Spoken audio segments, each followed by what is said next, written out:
In this video, we'll be sewing the cat's body together. So I have my two pieces. I want to put them with wrong sides together. Sort of sandwich the two of them with the wrong sides in the middle and the right sides facing out. So you can see the neat sides are out and the wrong sides or back sides of the fabric are together. Now I want to pin these pieces together so that they won't shift around while I'm sewing. And I'm going to put my pin just below where the embroidery stitches are up in this cat's head, so that it holds the ears in place, but it's not interfering with those stitches. The pins aren't pushing through the embroidery stitches, and they're also not interfering with where you're going to place your whip stitches. So you need to make sure that your safety pins are not going to be in the way of where you place your whip stitches, which are right there on that outer edge, between the outer line of stitches and the outer edge, I should say. So there we go. We have it all pinned together so that the fabric won't shift around while we're making our stitches. And with this project, we're going to go ahead and start. I'm starting on the bottom left side of the cat, and I'm going to push my needle in through the two, between the two fabric layers, so that my knot is hidden between the two layers. You always want to try to hide your knots in a work so that you don't see them from the outside. And I'm going to go ahead and push my needle in at that very bottom corner stitch so that it's attached all the way down there to the bottom. And then I'm going to use those white stitches as my guideline for my whip stitches. So you don't want to go beyond the depth of where the line of guideline stitches are. And you can actually use the stitches, the placement of the stitches in between the stitches to put your needle in order to keep your whip stitches evenly spaced. It's nice to have a guideline. One of the important things with a whip stitch is to keep your stitches at an even depth from the edge of the fabric and also evenly spaced. So those guidelines I put in place to help beginners to keep their stitches even. And you can just see I just sort of got my thread. You want to keep your thread in front of where your stitches are going so that it doesn't get tangled up behind them, I think. Just keep working forward. If you need a tutorial on how to do a whip stitch, I also have an instructional video on just how to do a whip stitch on my YouTube channel. So I'm going to go ahead and continue around the outer edge of the cat, making my whip stitches and using the guidelines to make my stitches as even as possible.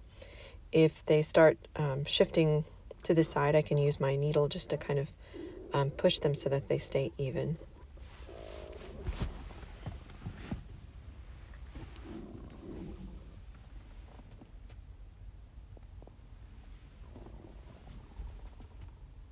And go ahead and check the back of the work every once in a while to be sure that your needle is going through both layers of the fabric, the front and the back.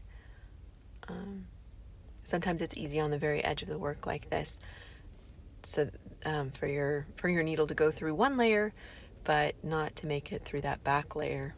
So you want to just check in every once in a while and make sure you're not tangled up. So now see, I'm showing you can get where your thread is coming out behind the last stitch, and if that happens, you want to notice it too, because you can get really tangled up that way. So if that happens, you can correct it just as I've shown there. And just keep working your way along. When you get into the corners, as we're coming up to this corner, you can see if you just follow the guidelines, it does help you make your way around. Now I'm showing as you sew past a certain part, you can remove the safety pins, which actually helps you not to be as tangled up. So if you're having problems with getting tangled on the safety pins, just go ahead and take them out as you stitch past a certain area. So once you stitch past the safety pin, you can just remove them. You don't have to, but sometimes it's helpful. So now see, as we're going into the corner, you notice that my stitches get a little bit closer together, and that's just fine. If you continue to follow where the stitches are and just stitch right into the next stitch and the next stitch, this is how it should look.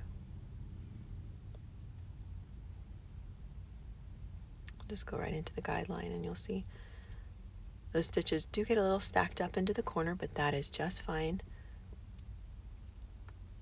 as long as they stay neat and even on the guideline.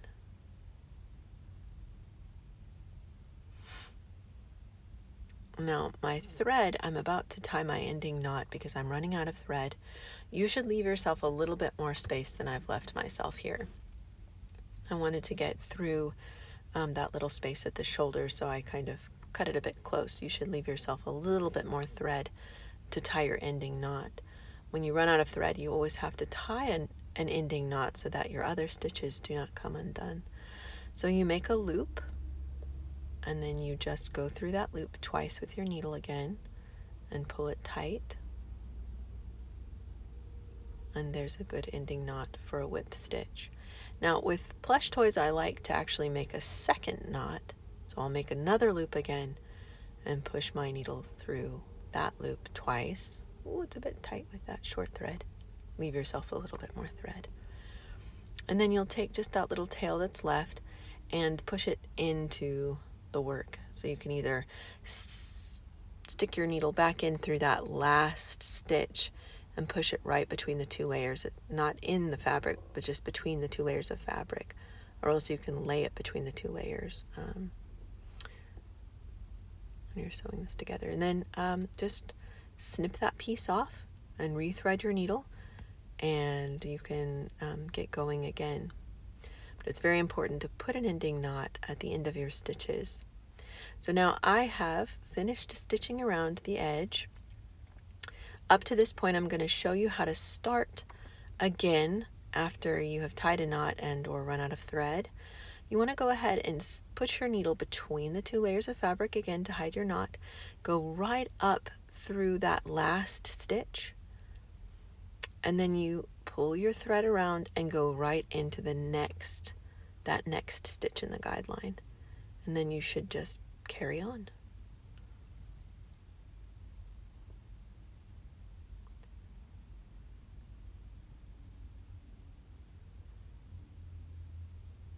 And we'll finish stitching along the edge until we reach the bottom corner.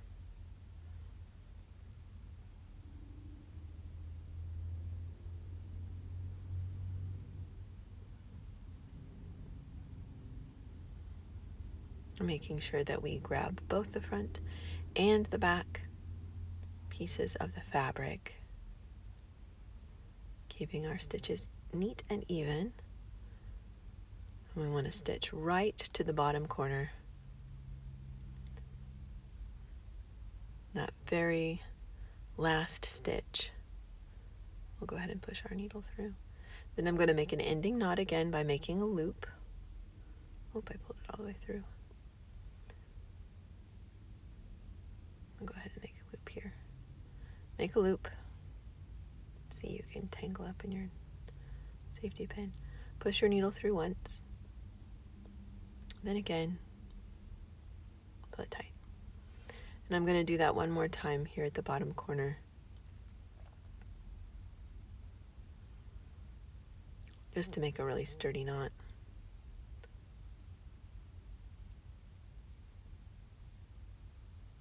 Push the needle through once and twice.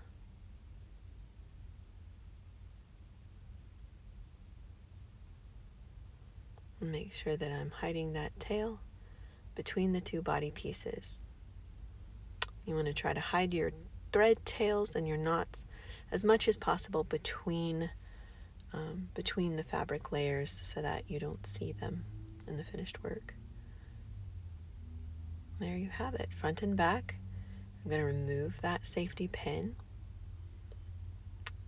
And you've sewn the two body pieces together.